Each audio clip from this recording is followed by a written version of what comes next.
Kisah kehati-hatian Sayyidina Ibnu Mas'ud radhiyallahu anhu dalam meriwayatkan hadits. Sayyidina Abdullah bin Mas'ud radhiyallahu anhu adalah sahabat yang terkenal. La termasuk sahabat yang ahli fatwa. La masuk Islam pada masa permulaan, dan telah ikut hijrah ke Habasyah. La selalu menyertai setiap peperangan baginda Rasulullah Sallallahu Alaihi Wasallam, dan menjadi pelayan khusus beliau, sehingga ia dijuluki Syahibul Na'al, hadim sandal baginda Rasulullah Sallallahu Alaihi Wasallam, Syahibul Wisada, hadim bantal baginda Rasulullah Sallallahu Alaihi Wasallam, Syahibul Mathara, hadim air wudhu baginda Rasulullah Sallallahu Alaihi Wasallam. Itulah gelar-gelar yang ia sandang, karena ia yang banyak melakukan perkhidmatan tersebut. Baginda Rasulullah Sallallahu Alaihi Wasallam pernah bersabda mengenai dirinya, "Seandainya aku memilih pemimpin dari kalian tanpa musyawarah, maka Abdullah bin Mas'ud yang akan aku pilih." Beliau juga bersabda kepada Sayyidina Abdullah bin Mas'ud radhiyallahu anhu, "Kamu boleh berjumpa denganku setiap waktu."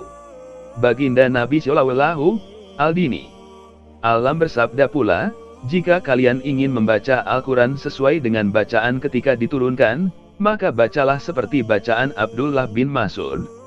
Sabda baginda Nabi Sallallahu Alaihi Wasallam yang lain, "Jika Abdullah bin Mas'ud meriwayatkan hadits, maka percayailah kebenarannya." Sayyidina Abu Musa Asy'ari radhiyallahu anhu berkata, "Ketika kami datang dari Yaman, beberapa lama kami mengira bahwa Sayyidina Ibnu Mas'ud radhiyallahu anhu termasuk Ahlul Bait. Sebab ia dan ibunya sering keluar masuk rumah baginda Rasulullah Sallallahu Alaihi Wasallam sebagaimana ahli rumahnya." Haji L. Bukhari. Syekh Abu Amr Syaibani rahmatullah alaihi berkata, "Selama setahun aku tinggal bersama Sayyidina Ibnu Mas'ud radhiyallahu anhu, tidak pernah aku dengar satu ucapan pun darinya yang ia nisbatkan kepada baginda Rasulullah Sallallahu Alaihi Wasallam. Tetapi bila terkadang ia meriwayatkan hadits dari baginda Rasulullah Sallallahu Alaihi Wasallam, tubuhnya akan bergetar." Syekh Amr bin Maimun rahmatullah alaihi berkata, "Setiap hari Kamis, selama setahun, aku selalu hadir di majelis Sayyidina Ibnu Mas'ud radhiyallahu anhu, dan tidak pernah aku dengar satu ucapan pun yang dinisbatkan kepada baginda Rasulullah Sallallahu Alaihi Wasallam." Pernah ia meriwayatkan hadits baginda Nabi Sallallahu Alaihi Wasallam, dan hadits tersebut keluar dengan lancar dari lidahnya. Seketika itu pula seluruh tubuhnya bergetar, air matanya menetes, keringat bercucuran dari keningnya, dan urat-uratnya menegang.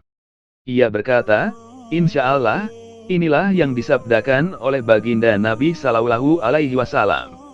Atau ia berkata, "Hampir seperti inilah sabda baginda Rasulullah Sallallahu Alaihi Wasallam." Atau, hadits ini kurang lebih demikian. Dari kitab Muqaddimah Aujaz dan Musnad Ahmad. Faidah.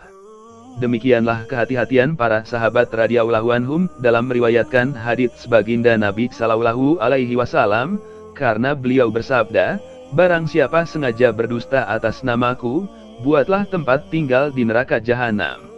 Karena kekhawatiran itulah, walaupun mereka mengetahui betul apa yang disabdakan baginda Nabi Sallallahu Alaihi Wasallam, mereka tidak begitu saja mengatakan bahwa baginda Nabi Sallallahu Alaihi Wasallam bersabda demikian, karena takut terjerumus dalam kedustaan.